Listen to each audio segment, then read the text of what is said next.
la otra mirada, al hecho, a la pieza, al hombre. Un trazo a la imaginación y a la belleza de las artes. Continuamos disfrutando de la serie Ingeniería Romana, serie que describe la habilidad que procesaron los romanos. Ya comenzamos.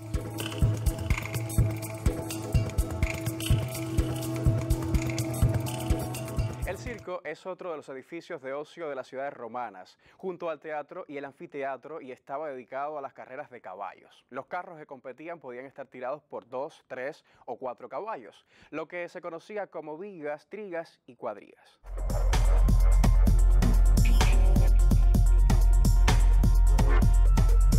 Esta es la Plaza de la Font, una turística y bonita plaza llena de terrazas. Al fondo podemos contemplar el ayuntamiento de la ciudad. Donde ahora la gente toma café, antaño corrían los caballos.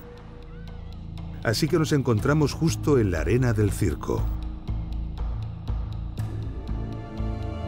Esta plaza ocupa aproximadamente un 20% de la superficie del circo. Eso nos da una idea del tamaño original que tenía esta enorme construcción. Las casas del lado sur de la plaza se apoyan en las cimentaciones romanas y cuando fueron construidas, su ancho quedó condicionado por las bóvedas originales del circo. Por eso sus dimensiones son tan similares. Muchas de estas casas no solo conservan los cimientos romanos, también aprovechan gran parte de las paredes y de las bóvedas.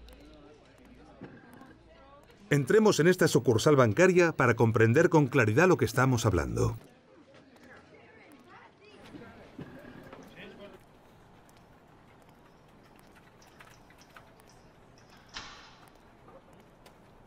Aquí podemos ver que este local ha heredado el hueco de una bóveda, concretamente la número 28 de la fachada del circo. Con acierto y mucho gusto, esta entidad bancaria tuvo en cuenta todo esto a la hora de plantear su decoración. Y en las paredes han dibujado el perfil de las gradas, didáctico y precioso.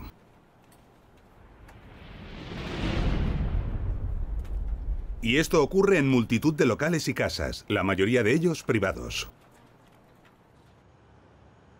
Muy cerca, en la llamada Plaza dels Sedassos, otras excavaciones han dejado al descubierto nuevos y esclarecedores restos del circo.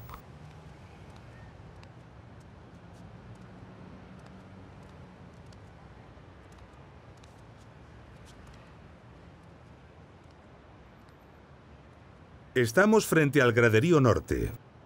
Aquí se levantaba un muro de sillares, que es donde comenzaban las gradas. Y por lo tanto, ahí abajo estaría el nivel de la arena.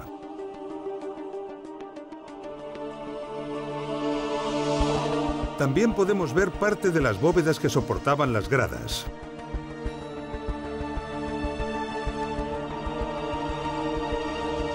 Y cómo las casas de la calle superior están construidas sobre ellas.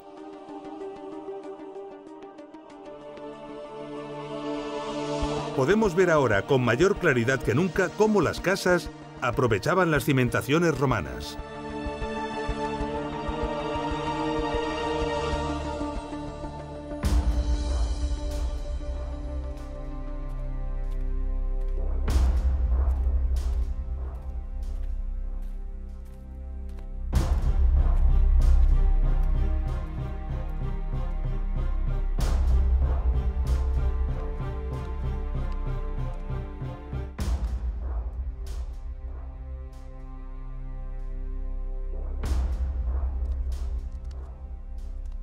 Este es un pasillo que transcurre por toda la parte norte del circo, paralelo a las gradas y debajo de ellas. Antaño debió abarcar toda la longitud que el circo tenía, pero actualmente solo se conserva como un tercio del total.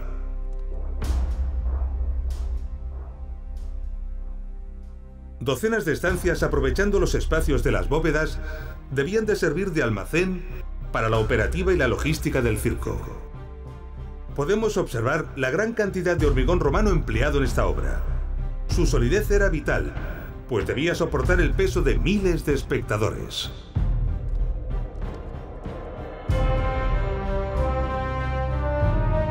El Circo de Tarraco era un edificio impresionante con una longitud de unos 310 metros y una anchura de entre 100 y 120.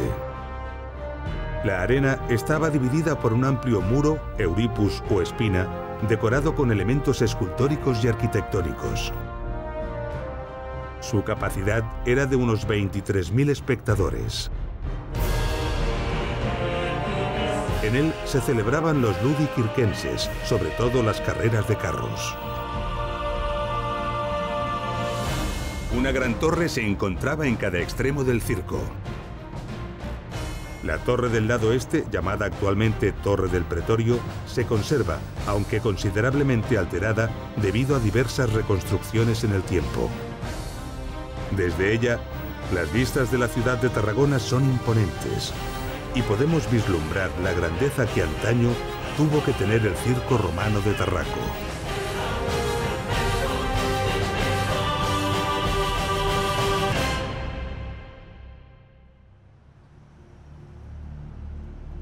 Nos encontramos en la Torre del Pretorio. Aquí, en su base, tenemos pistas importantes de cómo continuaba la ciudad en la parte superior del circo. Sobre este muro original romano, tenemos una decoración con pilastras.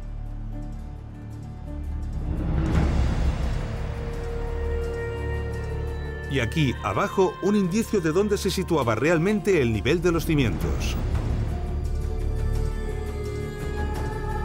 Uniendo esta información con la que arrojan otros hallazgos y por el conocimiento que tenemos de las ciudades de otras partes del imperio, podemos reconstruir el elemento arquitectónico al que pertenecen, la plaza de representación y de administración de la provincia.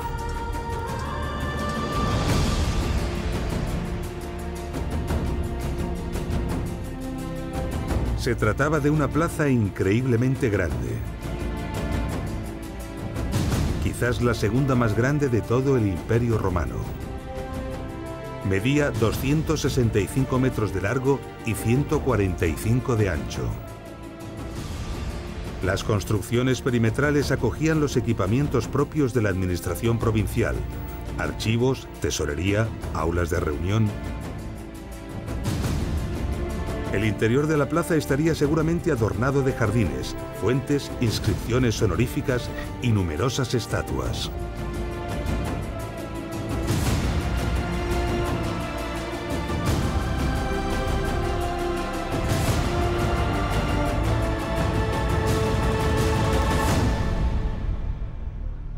Una escalera monumental se situaba en el lado noreste. Una escalera que coincidía aproximadamente en la misma posición que esta. Hoy en día, estas escaleras dan acceso a esta plaza, donde se encuentra la Catedral de Tarragona. En época de Tarraco, aquí estaba el recinto de culto imperial.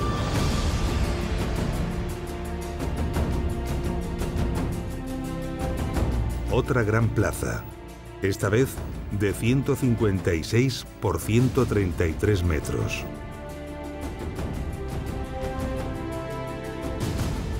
En el centro, coincidiendo aproximadamente con la posición actual de la catedral, se encontraba el templo dedicado al culto del emperador, levantado en honor a Augusto.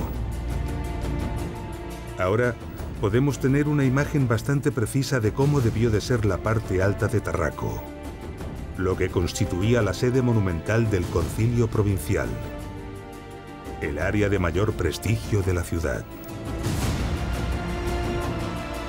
Toda esta área, de más de 18 hectáreas, está ocupada actualmente por el casco antiguo de Tarragona.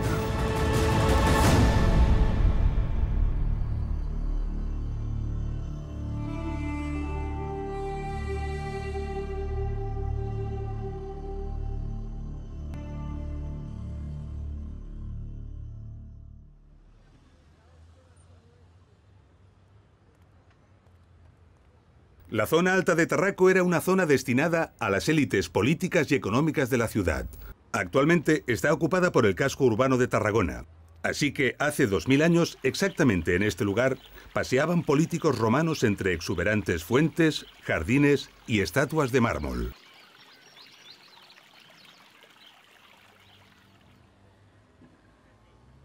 es imposible no pensar acerca del destino de las enormes y lujosas estructuras que aquí se encontraban. En muchas casas, la mayoría de ellas de poco más de un siglo de antigüedad, encontramos pistas que pueden dar respuesta a estas preguntas. Antiguos pedestales de estatuas con su inscripción original en latín que han sido empleados como material vulgar de construcción. La parte alta de Tarraco sirvió como aprovisionamiento de materiales para otras construcciones, algo que ha ocurrido durante más de 1500 años hasta hace muy poco.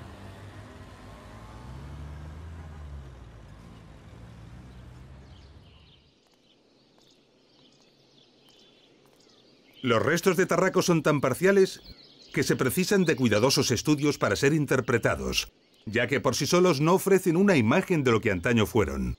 Pero hay una bella excepción, el anfiteatro.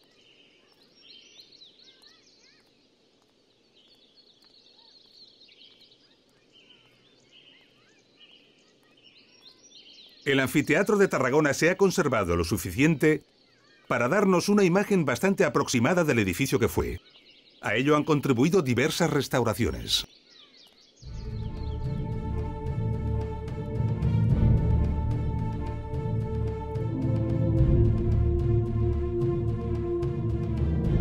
Los técnicos romanos aprovecharon la vertiente del promontorio para cortar en ella parte de las gradas.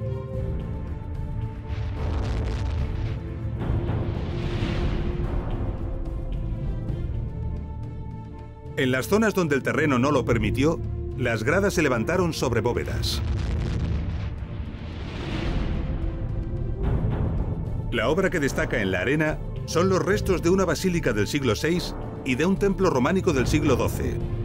Tanto la basílica como el templo se levantaron con bloques de piedra del propio anfiteatro. Por lo tanto, estos restos no pertenecen a la obra original.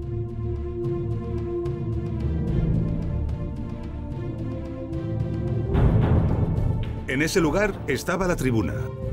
Es una gran bóveda que antaño estaba profusamente adornada y estaba destinada a las autoridades que presidían los juegos. Podemos ver unos fosos que cruzaban transversalmente y longitudinalmente la arena. Originariamente, estaban cubiertos con tablones de madera.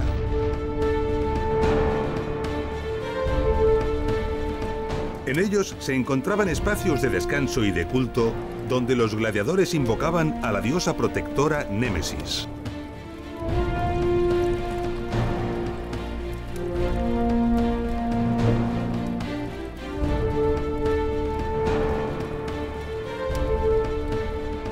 Un gran acceso a la arena permitía la entrada solemne de los gladiadores, la Porta Triumphalis.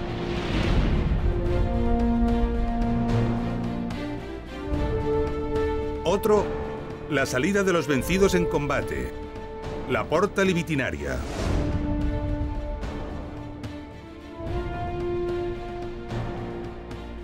Unos enormes mástiles sostenían y tensionaban un ingenioso sistema de cuerdas ideado para recoger y desplegar a voluntad una enorme carpa, el velarium. Su misión era proteger a los espectadores del sol en días calurosos. Este anfiteatro tenía una capacidad aproximada de 12.000 espectadores.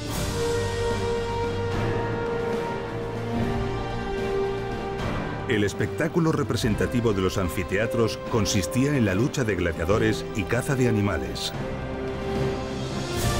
En contraste con la imagen habitual que el cine nos ha ofrecido sobre las luchas a muerte, durante la mayor parte del imperio, ser gladiador era una ocupación lucrativa y duradera.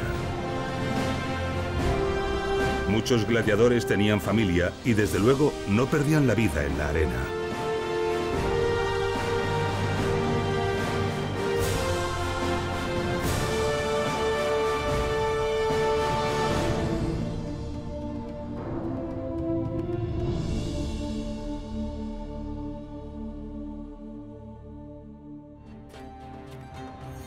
Los vestigios encontrados del anfiteatro y del circo romano de Tarraco han sido importantes, arrojando mucha luz de cómo fueron estos edificios originariamente.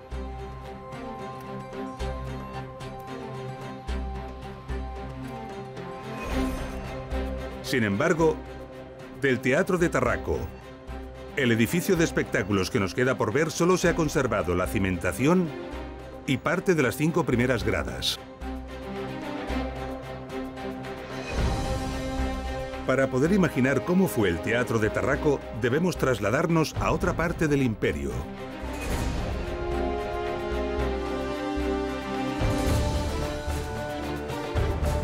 A una ciudad similar a Tarraco, en la que su teatro romano haya conseguido perdurar en mejores condiciones.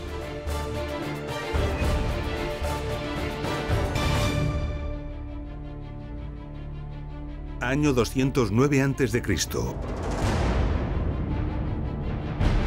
Roma, de la mano del general Escipión, ha conseguido cortar las provisiones a Aníbal, pero solo controla la costa nororiental. El ejército de Escipión es muy inferior numéricamente al ejército del cartaginés Asdrúbal Barca, situado al sur de Hispania, lo que preocupa a Roma y desmoraliza a sus tropas.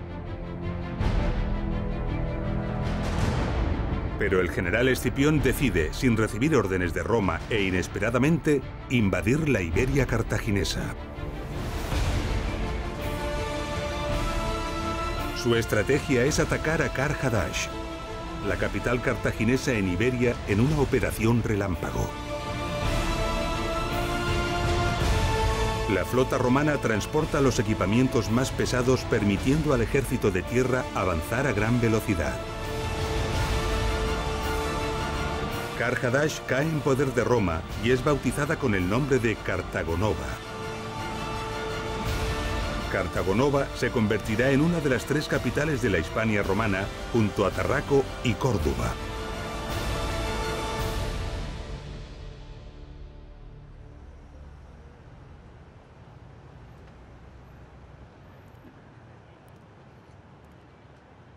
Al igual que sucedió con Tarraco, el emplazamiento de Cartagonova era tan ventajoso que a lo largo de los siglos se ha mantenido una ciudad en el mismo lugar. Esta ciudad es la actual ciudad española de Cartagena. Antiguamente, la ubicación de Cartagena era una península en medio de una bahía fondeadero ideal para los barcos. Un gran puerto natural rodeado de colinas que facilitaban su defensa. Un lugar muy privilegiado que fue rápidamente escogido por los cartagineses. Desde entonces, nunca ha dejado de ser un emplazamiento estratégico y militar, convirtiendo a la Cartagena actual en un crisol de multitud de épocas y culturas y un gran centro cultural y turístico.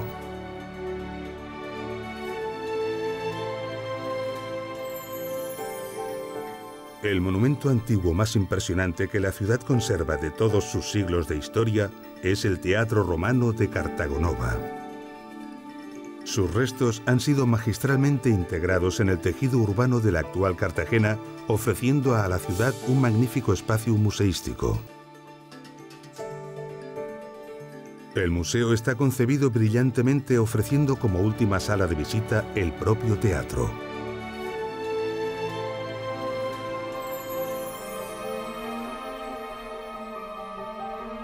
Todos estos restos y la estructura conservada del Teatro Romano de Cartagena son suficientes para imaginar cómo debió ser antaño esta construcción.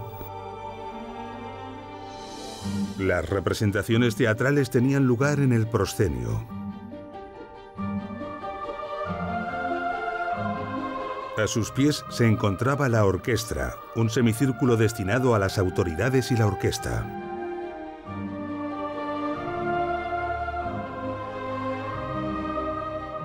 Envolviéndolo todo estaba la cavea, estructura semicircular que albergaba las gradas.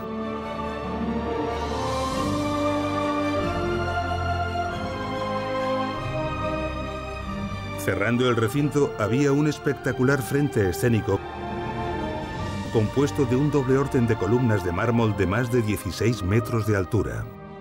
Al igual que en los anfiteatros, para proteger a los espectadores del sol, se podía desplegar el velarium.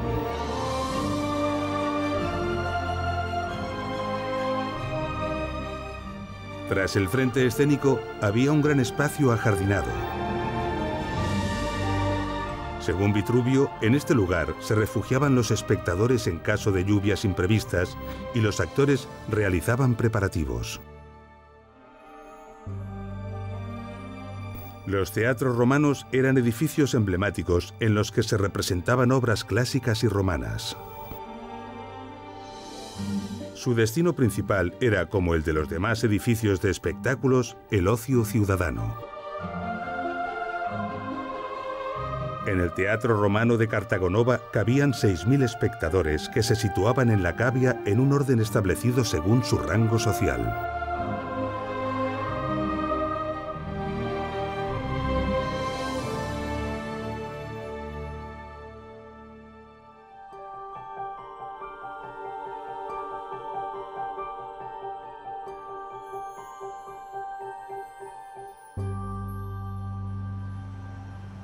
Cartagonova fue una ciudad muy parecida a Tarraco en importancia y en número de habitantes. Y la planta del Teatro Romano de Tarragona es muy similar a la planta del Teatro Romano de Cartagena. Por lo tanto, a pesar de la escasa información que de este disponemos, podemos atrevernos a reconstruir el Teatro Romano de Tarraco.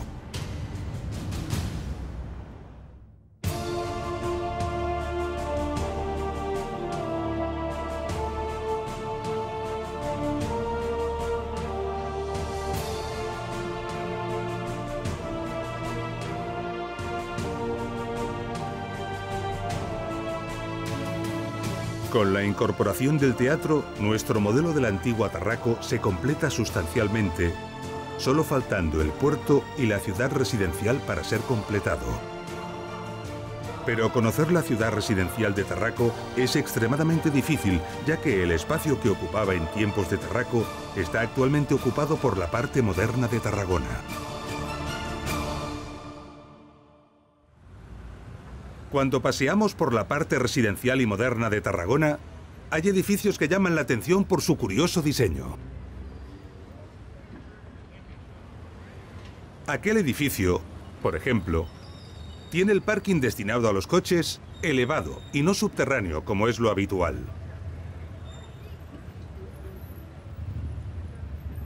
Este diseño no es caprichoso, tiene una poderosa razón. Aquí, bajo el edificio, se encuentran restos de la parte residencial de Tarraco. Restos que aparecieron en las excavaciones realizadas para construir estos edificios y que el ayuntamiento de la ciudad obligó a preservar para su futuro estudio. Son solo cimentaciones, pero todas juntas nos ofrecen una imagen clara. Una imagen de cómo se estructuraba la parte residencial de Tarraco. Calles con aceras, formando manzanas ordenadas a su vez sobre una retícula ortogonal. Ahora podemos ver con claridad cómo se estructuraba la ciudad. Una calle principal atravesándola transversalmente. El foro en el corazón de la ciudad.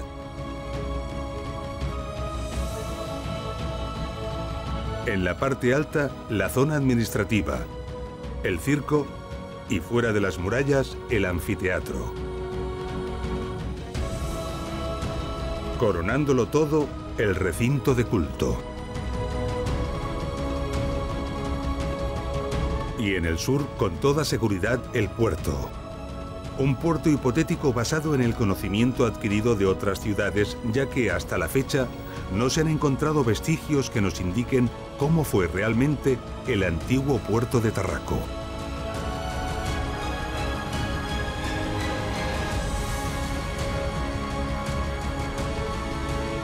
La imagen final de Tarraco sobrecoge y eclipsa a la actual Tarragona.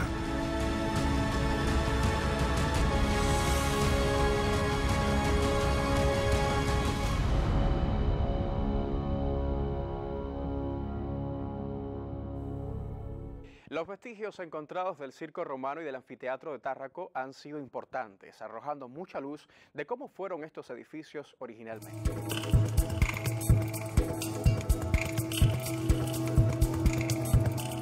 ¿Ha vuelto usted a vivir junto a nosotros la experiencia de disfrutar del arte? La próxima semana regresamos con una nueva mirada al mundo de las artes visuales.